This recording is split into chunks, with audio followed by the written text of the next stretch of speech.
আজকে আমরা মুন্সিগঞ্জ জেলার সৈয়দপুর গ্রাম ফুলহাট এখানে আমরা এসেছি। এটাই একটি মুক্তিযুদ্ধের সম্মুখ সমরের একটি স্মৃতি বিজড়িত স্থান। তো এখানে আমি আসার পরে যে আমরা ওই স্থানটি পরিদর্শন করেছি এবং সেখানে আমাদের সাথে আহ, বীর মুক্তিযোদ্ধা ছিলেন এবং তৎকালীন সময় যারা প্রত্যক্ষদর্শী তারাও কয়েকজন ছিলেন, যাদের কাছ থেকে আমরা ঘটনাটির বিস্তারিত শুনেছি। তো আমাদের মন্ত্রণালয় থেকে আম, একটা উদ্যোগ আসবে যে মুক্তিযুদ্ধের যে সম্মুখ সমরের যে স্থানগুলো ছিল সারা দেশে যেখানে যুদ্ধ হয়েছে, সেই স্থানগুলোতে আমরা সেই স্মৃতি সংরক্ষণ করার জন্য কোনো একটা স্থাপনা অথবা একটা স্তম্ভ এই ধরনের একটা উদ্যোগ নিব এবং এটাকে লিপিবদ্ধ করে নথিভুক্ত করব। তো আজকে আমি দেখে গেলাম, আমি জানতে পেরেছি যে সৈয়দপুরে এরকম 3টি সম্মুখ সমরের যুদ্ধ স্থান রয়েছে। এর মধ্যে একটি আজকে পরিদর্শন করে গেলাম।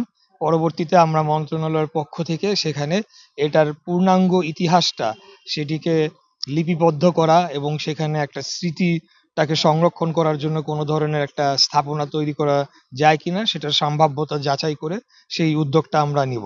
এটি আসলে আমাদেরকে মনে রাখতে হবে যে বাংলাদেশের শুরুটাই হয়েছিল, বাংলাদেশ নামক রাষ্ট্রের যাত্রা শুরু হয়েছিল মহান মুক্তিযুদ্ধের মাধ্যমে 1971 সালে। এরপরে অনেক চড়াই উতরাই আন্দোলন হয়েছে এবং আপনারা জানেন যে 2024 সালে একটা রক্তাক্ত গণ অভ্যুত্থানও হয়েছে।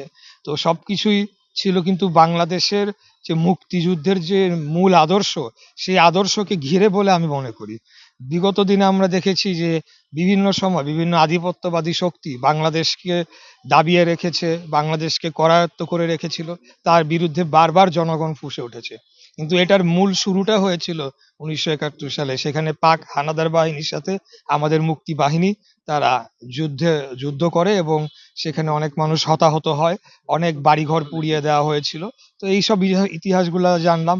তো আমরা উদ্যোগ নিব যাতে আমাদের পরবর্তী যে প্রজন্ম যতদিন বাংলাদেশ থাকবে এই ইতিহাসটা যাতে সংরক্ষিত থাকে, সমুন্নত থাকে। কারণ একটা জাতি কোনোদিনও তার ইতিহাস তার যদি না জানতে পারে বা না সেটাকে ধারণ করে, তাহলে কোনোদিনও তারা মাথা উঁচু করে দাঁড়াতে পারবে না। আপনারা জানেন যে এর আগে আমি নোয়াখালী সহ আরো কয়েকটি জেলা পরিদর্শন করেছি এবং মুন্সিগঞ্জের অন্য যে আসন সেই আসনেও আমি ইতিমধ্যে পরিদর্শন করেছি। এখানে আমরা গুরুত্ব বিশেষ দেওয়ার কোনো সুযোগ নাই, কোনো পক্ষপাতিত্ব বা কোনো কিছুরই সুযোগ নাই। হ্যাঁ, একটা যেটা বলতে পারেন অবশ্যই, এটা আমার সাথে এই এটা আমার আদি নিবাস যদি বলি আর কি। যদিও আমার জন্ম ঢাকায়, আমার বাবার জন্ম ঢাকায়, কিন্তু আমাদের দাদার সূত্রে থেকে আমরা এই মাটির সাথে আমাদের একটা নারীর সম্পর্ক রয়েছে এবং আমার বাবা একজন বীর মুক্তিযোদ্ধা ছিলেন।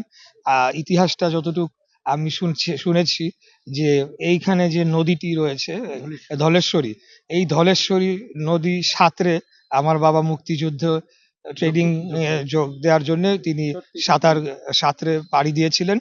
তো এই ইতিহাসগুলো তো আমার জন্য একটা বিশেষভাবে ব্যক্তি ইশরাক হোসেনের জন্য অবশ্যই একটা আলাদা ইমোশন হিসেবে কাজ করবে, কিন্তু মন্ত্রী হিসেবে আমি সারা বাংলাদেশে এই ধরনের যে মুক্তিযুদ্ধ বিজড়িত স্মৃতি বিজড়িত স্থান রয়েছে সেগুলো সংরক্ষণে কাজ করে যাব।